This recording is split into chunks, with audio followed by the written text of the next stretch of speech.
A UN Security Council resolution on Syria. The European-backed draft called on Damascus to end its crackdown on protesters or face targeted measures. But Moscow and Beijing said this could pave the way to a Libya-style military intervention.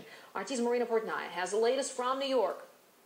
Russian ambassador to the United Nations, Vitaly Churkin, said the draft was too one-sided. He described the resolution as a confrontational approach taken by the European delegation and against the peaceful settlement to the crisis. Now, this draft resolution was proposed by France with the support of Portugal, the UK, and Germany. But the one part of the text that many countries seem to have disagreed with was that called for Syria to comply with the resolution within 30 days. And if it had not complied, then the Council would, quote, consider its options, including unspecified quote, measures. Many council members, including China, Russia, Brazil, South Africa, interpreted these vague terms as leaving the door open to sanctions. Now, of course, Russia is one of many countries that has been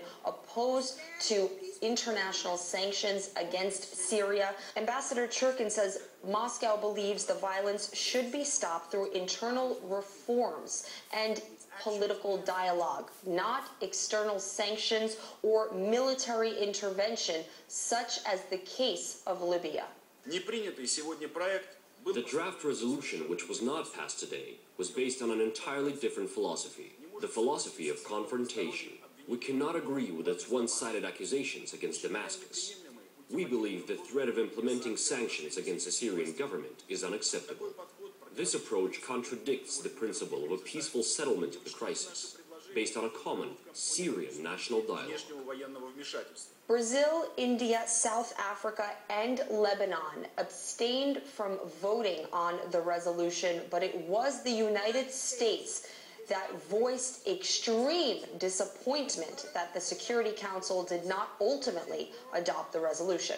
Moving forward, Russia and China said that they will be working on a resolution together that they say will be more balanced in the case of Syria. Now, we do know that some council members wanted not only the Syrian government condemned for the violence, but also a condemnation against all the anti-government protesters that may have been inflaming the violence that has been breaking out over the course of 6 months. But that is a measure that the Europeans did not want included in this resolution.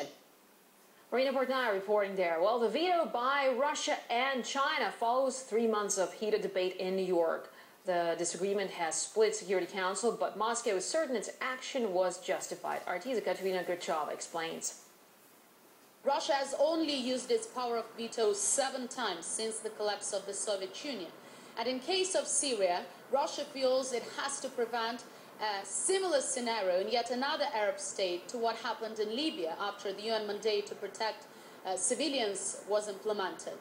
That resolution was passed in March, with Russia abstaining from the vote, but the mandate was picked up by NATO, which sided with anti-Gaddafi forces in Libya, helping them to topple the Colonel. And Russia claims that in case of Libya, the UN mandate was misused and has vowed not to let that happen again. Russia is actually the only permanent member of the UN Security Council which is actively trying to negotiate a peaceful solution to the crisis in Syria. Thus, it has hosted representatives of both President Bashar al-Assad and members of the opposition, trying to nudge them towards dialogue. And Russian lawmakers have also gone on a fact-finding mission to Syria, concluding that Damascus is in fact implementing democratic reforms it promised and that it needs more time to bring them into force. The US and its European allies have already implemented a set of sanctions aimed against the regime of President Assad and called him to step down. Well, Russia claims that such a one-sided approach could only make matters worse, and that it's sending a biased message of strong support for the opposition to keep fighting, which is only fueling tension inside the country. The Syrian ambassador was given the floor in New York following the Security Council vote. Bashar Jafari took the chance to have a go at Washington. The US has used the veto 50 times to protect Israel, and it continues to threaten to use the veto power. This could be considered partaking in genocide. The comments saw the entire U.S. delegation headed by Susan Rice walk out of the meeting in protest. The Syrian envoy was referring to America's stance on the Palestinian bid for full recognition at the UN. The White House says it will veto any resolution to grant statehood, saying that such a move can only come through direct talks between Israel and the Palestinians.